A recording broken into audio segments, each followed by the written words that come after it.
जज साहब, यो मान्छेले मेरो पिन्टुलाई इटा भट्टामा जिउँदै जलाएर खरानी बनायो। होइन, तपाईँ के भन्दै हुनुहुन्छ? को पिन्टु भनेको अनि कुन इटा भट्टा? कसो तपाईँ? जज साहब, मलाई यहाँ फसाउन खोज्दैछ। यो बहस हो रौतहट जिल्ला अदालतको। यता छन् यही ठाउँबाट पटक पटक निर्वाचित नेपाली कांग्रेसका पूर्व सांसद तथा मन्त्री मोहम्मद अफ्ताब आलम। उनलाई इटा पोल्ने भट्टीमा जिउँदै मान्छेहरू पोल्यो भनेर ज्यान मार्ने उद्योग अन्तर्गतको मुद्दा लागेको छ। अब यता छन् श्री नारायण सिंह राजपूत। अफ्ताब आलमले इटा भट्टामा जिउँदै मान्छे पोल्दा आफ्नो 24 वर्षीय छोरालाई पनि त्यही पोलेको भन्ने उनको भनाइ छ। अफ्ताब आलमको केसमा तपाईले प्रशस्त भिडियोहरू हेर्नु भएको होला, टन्नै आर्टिकलहरू पनि पढ्नु भएको होला। यो विषय नै यस्तो मिस्टेरियस छ कि एउटा ग्रुपले घटना घटेको हो, 20-22 जना मान्छेलाई मारिएको पनि हो भनेर भन्छ भने अर्को ग्रुपले यदि घटना घटेको हो भने खै त प्रमाण नै छैन, सो यो घटना घटेकै छैन भन्छ। तर वास्तवमा भएको चाहिँ के थियो त? अनि फरक फरक व्यक्तिले कोर्टमा यो घटनालाई कसरी व्याख्या गर्छन् त? अनि सबै प्रमाणहरू सबै कुराहरू सुनेर कोर्टले चाहिँ के फैसला सुनाउँछ त? आउनुहोस् अफ्ताब आलम केसलाई हाम्रो यो इनसाइड द कोर्टको पहिलो एपिसोडमा विस्तृतमै बुझ्ने कोसिस गरौँ।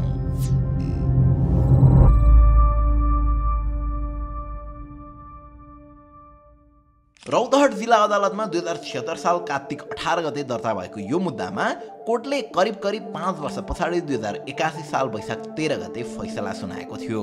तर यो घटना घटेकै चाहिँ फैसला आउनुभन्दा 16 वर्ष अगाडि हो, 2064 साल चैत्र 27 गते, पहिलो संविधान सभाको निर्वाचनको ठ्याक्कै अघिल्लो दिन।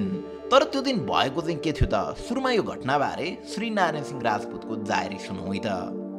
2064 साल चैत्र 19 गते अफ्ताब आलमका व्यक्तिहरू मेरो घरमा आएर मेरो छोरा 24 वर्षको पिन्टु भन्ने त्रिलोक प्रताप सिंह राजपूतलाई चुनावको प्रचार प्रसार गर्न हिँड भनेर लान खोजे।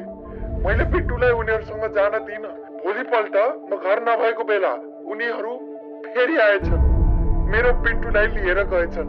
म अफ्ताब आलमको घरमा गएर मेरो छोरालाई फिर्ता देऊ भन्दा आलमले आफैले पिन्टु हाम्रै जिम्मामा काम गर्दैछ, केही हुँदैन, ढुक्क भएर जानुहोस् भनेर भन्यो। चुनावको अघिल्लो साँझ 27 गते 6:30 बजेतिर बम बनाउने क्रममा त्यसको विस्फोटन भई मेरो छोरो पिन्टु घाइते भयो।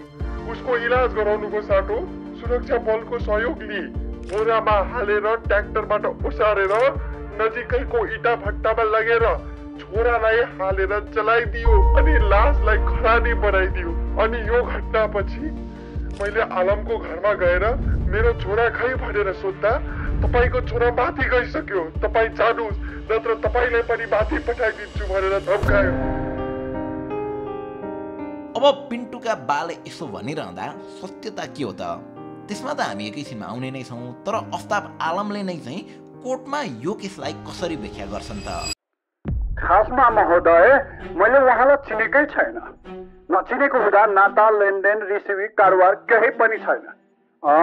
2064 सालको चैत्र भएको चुनावमा उहाँको छोरा मेरो 50 प्रसारमै आएको छैन। 27 गते महान अवधि भएकाले निर्वाचन प्रचार कुरा गर्ने पनि कुरा थिएन। त्यसैले म त्यो दिनभरि मेरो घरमै थियो, साथीहरूसँग निर्वाचनको अवस्था बारेमा छलफल गरिबसेको थिएँ। अब म विरुद्ध उजुरी परेको छ भनेर त जिल्ला प्रहरी कार्यालय रौतहटपट्टिको निवेदन पढेर मात्र थाहा पायो मैले। उक्त निवेदनमा लेखिएको ब्यौरा झुटो हो र उहाँले अहिले भनेको कुनै पनि कुरा झुटो। चुनावमा मसँग हारेको एमालेको उम्मेद्वार शैलेन्द्र शाहले गरेको षड्यन्त्र हो यो। म विद्यार्थी कालदेखि राजनीति गरी 2054 सालदेखि भारी मत ल्याई निर्वाचित भई सांसद र मन्त्री पटक पटक भइसकेको मान्छे हो। जनता र राज्यको काममा आफ्नो जीवन नै समर्पित गरेको मान्छेले घटना घटाउने कुरै आउँदैन नि। मेरो प्रतिस्पर्धीहरू विभिन्न व्यक्तिहरूले मेरो विरुद्धमा प्रयोग गरेर गरेको षड्यन्त्र हो यो जस्ता। अब उनको भनाइमा केही न केही चाहिँ सत्यता छ र त्यो के हो भने उनी पटक पटक त्यो ठाउँबाट निर्वाचित भएका छन्। रौतहट क्षेत्र नम्बर 2 अफ्ताब आलमको लागि आफ्नो पेवा जस्तै थियो। उनका परिवारले त्यस ठाउँमा वर्षौंदेखि प्रभाव जमाउँदै आएका थिए। यतिसम्म कि 2048 देखि 2074 सम्म अफ्ताब आलम र उनका परिवार नै सो क्षेत्रबाट निरन्तर निर्वाचित हुँदै आएका थिए। 2064 सालको चुनावमा भने अवस्था अलिकति फरक थियो। किनकि त्यसबेला माओवादीको लहर थियो। त्यसैले पनि कतै आफ्नो बाउबाजेले विरासतमा छाडिदिएको निर्वाचन क्षेत्र आफ्नै कारणले गुम्ने त होइन भनेर अफ्ताब आलम झस्किरहेका थिए। त्यसैले उनमा चुनाव जसरी पनि जित्नुपर्ने दबाब थियो। त्यही अनुरूप नै उनले बम विस्फोट गर्ने अनि बुथ कब्जामा लिने अनि आफै भोट हालेर चुनाव जित्ने रणनीति अपनाएका थिए भन्ने आरोप लागेको थियो। यसका निम्ति अफ्ताब आलमले भारतबाट बम बनाउन जान्ने तालिम प्राप्त केही कारिगरहरू नेपाल बोलाएका थिए। चुनावको अघिल्लो दिन चैत्र 27 गते साँझको करिब 6 बजे भारतबाट आएका केही दर्जन मानिसहरू र नेपालकै त्यस ठाउँकै अन्य केही मानिसहरू भएर धमाधम अफ्ताबको काका शेख इन्द्रिजको घरमा बम बनाउँदै थिए। यो त्यही घर हो। तिनै मध्ये नेपालका त्रिलोक प्रताप सिंह यानि कि पिन्टु र ओसी अख्तर पनि त्यही थिए। त्यही क्रममा तिनै मध्ये कोही एकले बिडी तान्नका निम्ति सलाई सल्काउँछन् अनि भोलि पड्काउने भनेर बनाउँदै गरेको बम ठुलो आवाज त्यतिकैमा विस्फोट हुन्छ। त्यही वरिपरि रहेका मानिसहरू र गाउँलेले ठुलो आवाज सुनेर त्यता जान्छन्। गाउँलेहरू इन्द्रिजको गोठ नजिकै पुग्दा बमको धमाकाले इन्द्रिजको घरको छाना उडिसकेको थियो अनि बम बनाउँदै गरेका 2-3 जनाको मृत्यु भइसकेको थियो र अरू सबै घाइते अवस्थामा भुइँमा छटपटिरहेका थिए। घटनाका एक प्रत्यक्षदर्शी अनुसार उक्त घटनामा परि पिन्टु र मोहम्मद ओसी अख्तर सामान्य घाइते अवस्थामा मात्र थिए। उनीहरूलाई त्यति बेलै अस्पताल लगेको भए उनीहरू बाँच्न पनि सक्थे। तर अफ्ताब आलमका मान्छेले घटनालाई सामसम पार्न र सम्पूर्ण सबुत मेटाउनतिर लाग्छन्।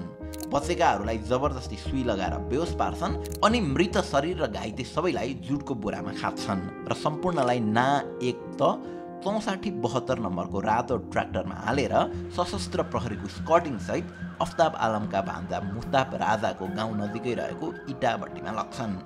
उक्त ट्र्याक्टरमा घाइते अवस्थामा रहेका मानिसहरूले लगातार हारगुहार मागिरहन्छन् तर उनीहरूको आवाज कसैले सुन्दैन। रातिको करिब 12:30 बजे उक्त सबै घाइतेहरूलाई राजा इटा उद्योग चिम्नीभट्टीमा ल्याइन्छ र जीवनको गुहार मागिरहेका ती अर्धचेत घाइतेहरूलाई एक एक गर्दै इटा भट्टीको तातो भुङ्ग्रामा खन्याइन्छ। यसरी लास र घाइतेलाई नै गायब बनाइन्छ। अब घटनाको बारेमा थाहा पाएका पिन्टु र ओसीका बा आमा भौतारिन थाल्छन् र प्रहरीमा उजुरी दिन जान्छन्। प्रहरीले उनीहरूको जाहेरी लिन मान्दैन र घटना घटेकै छैन, घटना घटेको भने खै त प्रमाण भनेर उनीहरूलाई त्यहाँबाट लखेट्छ। प्रहरीले त्यसो गर्नु पछाडि पनि केही कारणहरू छन् जुन हामी एकैछिनमा अगाडि चर्चा गर्ने नै छौँ। अब घटनाको 2 साता पछाडि 2065 साल वैशाख 9 गते पिन्टुका बुबा श्रीनारायण र ओसी अख्तरकी आमा रुक्साना खातुनले जिल्ला हुला कार्यालय मार्फत जाहेरी दिन्छन्। यो पटक भने जिल्ला प्रहरी कार्यालय रौतहट दबाबमा आइसकेको थियो र उसले त्यो जाहेरी बुझ्छ अनि जाहेरी पाएको 1 हप्ता पछाडि र घटना घटेको 20 दिन पछि मात्र उक्त जाहेरी दर्ता गरिदिन्छ। अब प्रहरीमा त बल्ल बल्ल जाहेरी दर्ता भएको थियो तर यो केस जिल्ला अदालत नै पुग्न चाहिँ अर्को 12 वर्ष लाग्यो। तर दुःखद जब यो केस जिल्ला अदालत पुग्यो तब ओसीकी आमा रुक्साना खातुन त्यहाँ उपस्थित हुन सकिनन्। किन? त्यो कुरा त एकैछिनमा आउने नै छ तर सुरुमा उनले यसरी हुलाक मार्फत प्रहरी कार्यालयमा दिएको जाहेरीमा चाहिँ के छ त त्यो पढौँ है त। मेरो छोरा 22 वर्षको ओसी अख्तर दुबईमा मजदुरी गरी बिदामा घरमा आएको थियो। 2064 साल चैत्र 27 गतेको दिन अफ्ताब आलमका मान्छेहरू मेरो घरमा आए। मेरो छोरालाई चुनावमा सहयोग गर्न भनी मोटरसाइकलमा लिएर जान्छन्। त्यही साँझ 6:30 बजेको समयमा अफ्ताब आलमको आफन्तको घरमा बम विस्फोट हुँदा मेरो छोरा ओसी अख्तर घाइते भई छटपटाउँदा इलाज गर्नुको सट्टा घटनाको रहस्य खुलासा होला भन्ने ठानी इलाज नगराई इटा भट्टाको चिम्नीमा छोरालाई जलाई मारेको कुरा थाहा पाए। अनि यो सुनेर आत्तिएर अफ्ताब आलमको घरमा गई सोधपुछ गर्दा विपक्षीहरूले तिम्रो छोरा मरिसक्यो, लौ तिम्रो छोराको जुत्ता भनी जुत्ता फिर्ता दिए।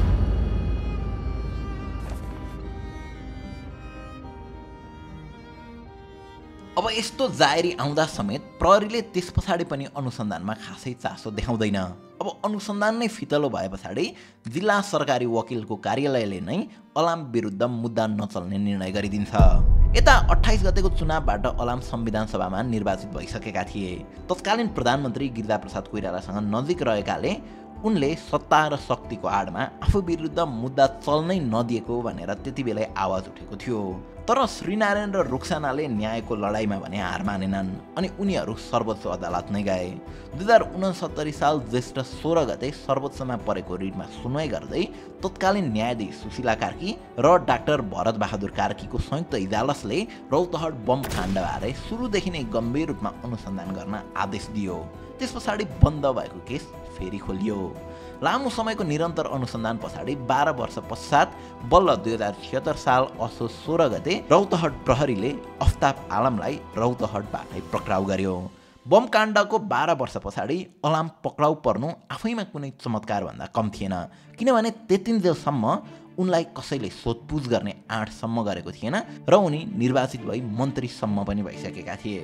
यसपालि अलाम पक्राउ परेसँगै प्रहरीले अनुसन्धान सकेर जिल्ला सरकारी वकिलको कार्यालयलाई प्रतिवेदन बुझाए पछाडि 2076 कार्तिक 18 गते अलामसहित 11 जना विरुद्ध रौतहट जिल्ला अदालतमा कर्तव्यजान, ज्यान मार्ने उद्योग र विस्फोटन पदार्थ भण्डारण सम्बन्धी 3 वटा कसुरमा मुद्दा दायर भयो। अब यता अफ्ताब आलम जेलमा हुँदै गर्दा अनि कोर्टमा मुद्दा चल्दै गर्दा शेरबहादुर देउवाले 19 फागुन 2077 मा रौतहट नै पुगेर अफ्ताब आलमलाई जसरी पनि म छुटाउँछु भनेर बाचा गरेर आए, प्रमिस गरेर आए।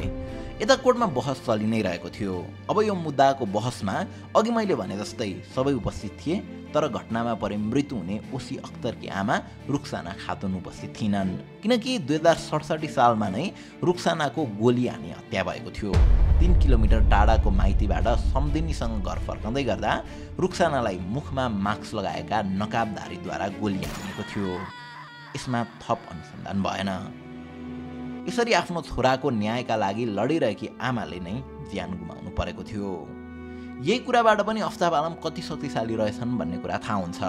अब कोर्टमा अलामले निरन्तर रूपमा एउटै कुरा भन्दै थिए, मैले उहाँहरूलाई चिनेकै छैन, घटना घटेकै होइन, मलाई फसाउन खोजिँदैछ। त्यही बीचमा कोर्टमा अर्का एकजना साक्षी उपस्थित हुन्छन् जसलाई तपाईँहरूले मजाले चिन्नुहुन्छ, गौरी शङ्कर राम चमार। केही हप्ता अगाडि मात्र उनी नेपाल आएर फेरि पत्रकार सम्मेलन गरेका थिए। तर त्यति बेला कोर्टमै चाहिँ उनले के भन्छन् त, पहिला त्यो सुनौ है त। हामी राजा इट्टा उद्योग घट्टामा काम गर्दथे र हामीले प्रत्येक हप्ता काम गरेको पैसा माग्दथ्यौँ। पैसा माग्न जाँदा त्यहाँ 1 दर्जन भन्दा मानिसहरू भेला भएका थियौँ। हामी त्यहाँ गएको 4-5 मिनटपछि त्यहाँ ठुलो आवाज आउने गरी बम विस्फोट भयो। त्यो विस्फोटको छर्राले हाम्रो कान छाती समेतमा आगो लाग्यो। त हामी 600-700 मिटर टाढा भागी बेहोस अवस्थामा लडी। 20-22 दिनपछि होस आउँदा हामी भारत सीतामढी अस्पतालमा थिए। घटना घटेको हो, हाम्रो आँखाले नै देखेको हो। अब अर्का प्रत्यक्षदर्शी छन् साफी अहमद। उनले पनि आफू पनि बम विस्फोटकै घाइते हुँ भनेर जाहेरी दिएका थिए। उनीहरू दुवैको बयानमा क्रस चेक पनि गरिएको थियो। सफी अहमद र शङ्कर भनिने गौरी शङ्कर राम चमारको त्रिवी महाराजगञ्ज क्याम्पस फरेन्सिक मेडिसिन विभागमा जाँच भएको थियो र गौरी शङ्कर राम चमारको शरीरमा भएको खतरको कारण चाहिँ यकिन भन्न नसकिने, तर सफी अहमदको चोट खतहरू चाहिँ ब्लास्ट इन्जुरीकै कारण भएको हो भनेर प्रतिवेदन पनि प्राप्त भएको थियो। यो प्रतिवेदनले बम विस्फोट भएकै थियो भन्ने कुरालाई थप प्रमाणित गर्छ। अब यी सबै कुरा बाहेक पनि अदालतले कन्सिडर गरेको सबैभन्दा ठुलो प्रमाण चाहिँ एउटा प्रतिवेदन छ। मानव अधिकारको क्षेत्रहरूमा काम गरिरहेका केही संस्थाहरूले संयुक्त रूपमा गरेको अनुसन्धानको प्रतिवेदन। खासमा सुरुमा प्रहरीले घटना घटेकै छैन भनेर निरन्तर रूपमा जाहेरी दर्ता गर्ने मानेको थिएन, तर 2065 साल वैशाख 17 र 18 गते यानि कि घटना घटेको करिब 20 दिन पछाडि त्यो टोलीले घटना घटेकै ठाउँमा गएर अनुसन्धान गर्छ। त्यो क्रममा उनीहरूले केही फोटोहरू सार्वजनिक गर्छन् जुन अफ्ताब आलमको विरुद्धमा ठुलो प्रमाणको रूपमा साबित हुन्छ। जस्तै यो शेख इन्द्रिजको घर हो, बम ब्लास्ट यहीँ भएको थियो। यो घरलाई नजिकबाट हेर्दा भर्खरै मात्र इट्टाहरू फेरिएको छ। यी क्षेत्रहरूमा पुनर्निर्माण गरिएको देखिन्छ। त्यस्तै बम विस्फोट भएको कोठाको यतापट्टि मर्मत गरिएको छ, बाँसहरू फेरिएको छ। बाँस फेरिएको ठाउँ पुरै क्लिन छ, तर बाँस नफेरिएको ठाउँमा यसरी जालो लागेको छ अनि भुइँमा भुसहरू छरिएको छ। त्यो अनुसन्धानको टोलीले यो भुस हटाएर छानबिन गरौँ न त भन्दा उल्टै त्यो टोलीमाथि नै दुर्व्यवहार भएको थियो अनि छतमा पनि यसरी खपटाहरू फेरिएको थियो। यसले पनि त्यो ठाउँमा पक्कै पनि बम विस्फोट भएको थियो र यही कुरा लुकाउन यस्तो गरिएको हो भन्ने कुरालाई प्रमाणित गर्छ। यानि कि घटना घट्यो तर यसलाई लुकाउनको लागि घटनास्थललाई नै केही दिनमै जस्ताको त्यस्तै बनाइयो, सबै प्रमाणहरू मेटाइयो, लासहरू ट्र्याक्टरमा हालेर इटाभट्टामा जलाइयो अनि ट्र्याक्टर पनि बेचियो र इभन इटाभट्टालाई नै पनि डिसमेन्टल गरियो। छानबिन टोली इटाभट्टा पुग्दा त्यहाँनिर अलरेडी खेद भइसकेको थियो। सो यो घटनाको प्रमाण स्वरूप केही छैन, न त रगत छ, न त लास छ, न त इटाभट्टा नै। अब यो सबै गर्न प्रहरीको सहयोग बिना सम्भव थियो होला त? यसो सोच्नुहोस् त। Obviously not. यी सबै घटनासँग प्रहरी पहिल्यै चिर परिचित थियो। इभन लास बोकेको ट्र्याक्टरलाई सशस्त्र प्रहरीले नै स्कटिङ गरेर इटाभट्टासम्म पुर्याएको भन्ने बयान नै छ। 2065 साल वैशाख 17 गतेसम्म बम विस्फोट नभएको भन्दै जाहेरी नलिएको जिल्ला प्रहरी कार्यालयले भने 18 गते आएको मानव अधिकारको टोलीले गरेको अनुगमन पश्चात आफ्नो वक्तव्य नै फेरिदिन्छ, जसमध्ये त्यो समयका जिल्ला प्रहरी कार्यालय प्रमुख एसपी लक्ष्मण नेउपानेले बम विस्फोट भएको उल्लेख गर्छन् र यस अगाडि उक्त कुरा प्रहरीले आफूलाई जानकारी नगराएको भन्दै आफू उम्कन खोज्छन्। तर रौतहट जिल्ला अदालतको फैसलाको यो प्रतिवेदन अनुसार सिनियर एसपी पुरुषोत्तम कडेलले लक्ष्मण नेउपाने बारे अर्कै बयान दिएका छन्। चैत्र 27 गते अन्दाजी 6:30 तिर म समेतको मोबाइल टोली गस्तीमा थियौँ।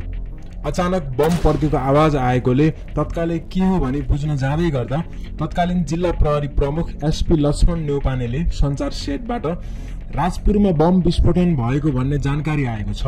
आत्तिएर सबै टोली त्यता मुभ हुँदा बोचमा अर्को घटना हुन सक्छ। त्यहाँ मैले अर्को टोली परिचालन गरिसकेको छु, त्यहाँ जानु पर्दैन, आफ्नो एरियाको बुथहरूको सुरक्षालाई विशेष ध्यान दिनु भनी निर्देशन दिनुभएकोले म त्यता जाँदा जाँदै पनि फर्किएँ। सायद घटनाको अनुसन्धान गर्नुपर्ने भन्दा पनि दबाउनु पर्ने भएकाले उनलाई त्यहाँ जान नदिएको थियो होला। अब यी सबै प्रमाणहरूलाई आधार बनाएर अन्ततः जिल्ला अदालत रौतहटले मोहम्मद अफ्ताब आलम र अन्य 3 जनालाई 2081 वैशाख 13 गते जन्म कैदको फैसला सुनाउँछ र नख्खु कारागारमा जेल चलान गरिन्छ।